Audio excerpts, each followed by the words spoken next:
ये बात करते हैं आज के मुख्य समाचार में देश भर की तमाम बड़ी खबरों पर नजर डालते हैं। देखिए, एक तो आज 4 जून को गृह मंत्री अमित शाह मेघालय के शिलांग का दौरा करेंगे और पूर्वोत्तर राज्यों में विकास परियोजनाओं की समीक्षा करेंगे। वहीं मौसम विभाग का भी कहना कि आज 4 जून को केरल राज्य पहुंच जाएगा मानसून। तमिलनाडु और केरल समेत कई राज्यों में भारी बारिश की चेतावनी है। आगे मैं आपको बताऊंगा और भी पूरे मौसम समाचार विस्तार से। और अगली खबर देखिए दोस्तों, मौत के कई महीनों बाद अब ईरान के पूर्व सुप्रीम लीडर खामेनेई का अंतिम संस्कार होगा। इसके चलते ईरान में 3 दिन का राजकीय शोक घोषित किया गया है। कई शहरों में जुलूस निकाले जाएंगे। ईरान के पूर्व सर्वोच्च नेता अयातुल्ला अली खामेनेई का अंतिम संस्कार होने जा रहा है। उनकी मौत तो 28 फरवरी को ही हो गई थी अमेरिका के हमले में, लेकिन मौत के कई महीनों बाद अब जाकर उनका अंतिम संस्कार होगा। तो मौत के तकरीबन 4 महीने बाद खामेनेई का अंतिम संस्कार होगा। ईरान के मशहद शहर में उन्हें सुपुर्द ए खाक किया जाएगा। 2 करोड़ से भी ज्यादा लोग उनके जनाजे में शामिल हो सकते हैं। IRGC की रिपोर्ट्स के मुताबिक इसी महीने 21 जून के आसपास उन्हें आखिरी विदाई दी जा सकती है। वहीं अमेरिका इजराइल ईरान जंग से जुड़े कुछ और बड़े अपडेट देखिए। खाड़ी देशों में एक और बड़े महायुद्ध की शुरुआत हुई। ईरान के केशम द्वीप पर अब अमेरिका ने हमला किया, तो जवाब में ईरान ने भी अमेरिकी सैन्य ठिकानों को निशाना बनाया। कुवैत एयरपोर्ट पर भी मिसाइल हमला देखने को मिला। हॉर्मुज रूट में एक बार फिर से युद्ध का खतरा बढ़ गया।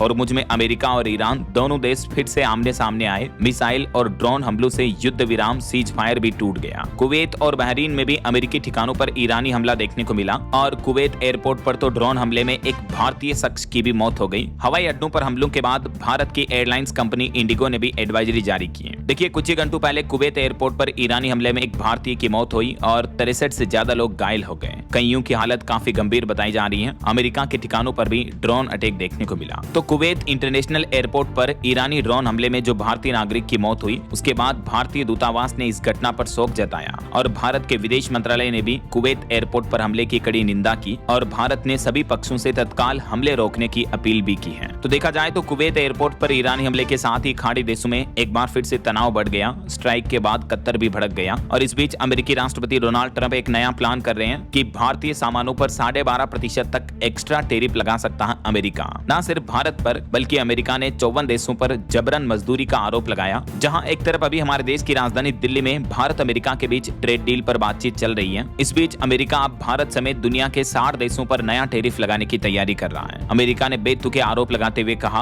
कि हम भी टैरिफ लगाएंगे। USTR ने भारत समेत 60 देशों पर ये एक्स्ट्रा टैरिफ टैक्स लगाने का प्रस्ताव दिया है। तो अमेरिका के इस टैरिफ प्रस्ताव का असर दिखा। भारतीय रुपया 28 पैसे और टूटकर 95 रुपए 64 पैसे प्रति डॉलर पर पहुंच चुकी है रुपये की वैल्यू। चलिए दोस्तों, अगली खबर देखिए। बीते दिन जो हमारे देश की राजधानी दिल्ली में आग का तांडव देखने को मिला। दिल्ली के मालवीय नगर में जो होटल में आग लगी, चारों तरफ चीख पुकार से मच गई। इस हादसे में अब तक 21 लोगों की मौत हो गई, जिसमें 10 से ज्यादा लोग तो विदेशी नागरिक थे जो भारत में टूरिस्ट के तौर पर घूमने आए थे। अधिकतर नाइजीरिया, बांग्लादेश और लाइबेरिया के देशों से थे। और वैसे दिल्ली के जिस होटल में ये आग लगी, उस होटल के मालिक को भी हिरासत में ले लिया गया, मतलब गिरफ्तार कर लिया गया है। मरने वालों में 11 विदेशी हैं और 8 लोग राजस्थान और हरियाणा राज्य के हैं। बताया जा रहा है कि होटल की फायर NOC भी नहीं